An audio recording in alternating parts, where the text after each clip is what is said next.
Halo teman-teman, kembali lagi ke channel saya. Hari ini saya akan menceritakan kisah seorang gembala yang baik. Dan melalui kisah inilah kita akan lebih mengenal siapa Yesus Kristus. Tapi sebelum kita mulai kisahnya, jangan lupa like, komen, dan subscribe karena subscribe itu gratis. Terima kasih. Di suatu padang rumput yang begitu luas, tinggallah seorang laki-laki di sana bersama dengan 100 ekor domba-dombanya. Walaupun seorang diri saja, ia tetap setia menjaga domba-dombanya. Ia tidak lalai dalam menjaga domba-domba yang ia miliki.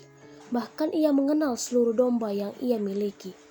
Dan ia rela tidak tidur semalaman hanya untuk menjaga domba-dombanya dari pencuri ataupun binatang buas yang ingin menerkam domba yang ia miliki. Ia tidak takut sebab ia memiliki senjata, yaitu sebuah tongkat kayu yang selalu ia bawa kemanapun. Ia selalu terjaga bila ada suara yang mencurigakan, entah itu pencuri ataupun binatang buas. Ia selalu menuntun domba-dombanya untuk mendapatkan rumput yang masih hijau dan segar. Ia selalu menempatkan domba-dombanya untuk tidur di atas rumput yang empuk. Bahkan kalau turun hujan, ia akan menuntun domba-dombanya untuk berteduh di dalam pondok yang beratap. Lihatlah betapa baiknya gembala itu yang menjaga domba-dombanya dengan penuh kasih sayang. Pagi-pagi sekali, gembala itu sudah bangun untuk membawa domba-dombanya mencari makan di padang rumput yang hijau. Ia memanggil domba-dombanya menurut namanya satu demi satu. Para domba yang mengenal suara daripada gembala itu mengenali suaranya, dan mereka menuruti akan apa yang dikatakan oleh gembala itu. Satu demi satu domba-domba itu mengikuti gembala itu dan berjalan di depan gembala itu. Mereka mendengarkan suara daripada gembala itu karena mereka percaya bahwa gembala itu merupakan orang yang baik yang akan mengurus mereka dengan sebaik-baiknya, dan hanya gembala itu saja yang akan diikuti mereka. Ibarat seorang bapa memelihara anak-anaknya, demikianlah seorang gembala mengurus domba-dombanya. Ia berjalan di depan sekali mencari tempat yang berumput segar dan hijau, dan mencari air sungai yang sejuk.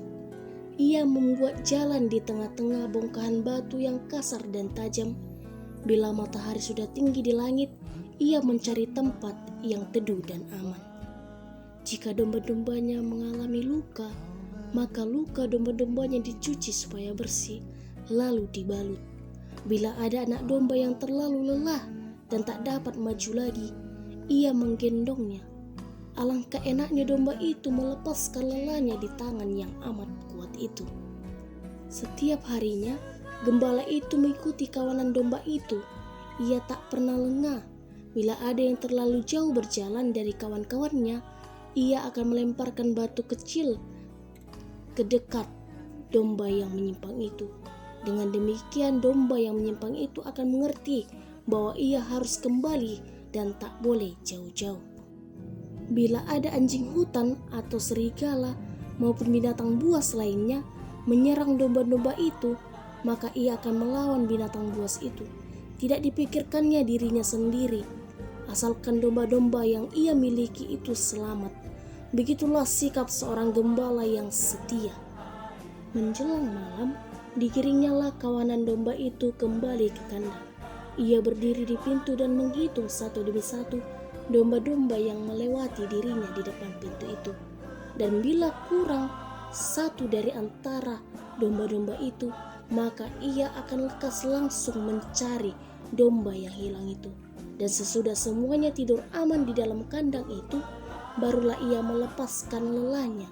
Akan tetapi ia selalu waspada, siapa tahu ada bahaya yang mengancam. Demikianlah Tuhan Yesus. Tuhan Yesus merupakan seorang gembala dan manusia adalah dombanya. Yesus adalah gembala yang baik. Dia mengenali seluruh dombanya, mengenali seluruh ciptaannya, pribadi lepas pribadi. Sungguh luar biasa Yesus sebagai gembala yang baik, di mana ia mau mengorbankan dirinya, disalibkan untuk menebus dosa-dosa manusia. Dari sini kita dapat mengenal bahwasanya Yesus adalah gembala yang baik. yang setia selalu menuntun manusia ke jalan yang benar, yang rela berkorban menebus dosa-dosa manusia, dan mau menolong manusia yang mau mengikut Dia. Selalu ada dan mencukupkan, bahkan memberikan yang terbaik bagi manusia. Oleh karena itu, marilah kita lebih mengenal Yesus Kristus dan mau mengikut Dia.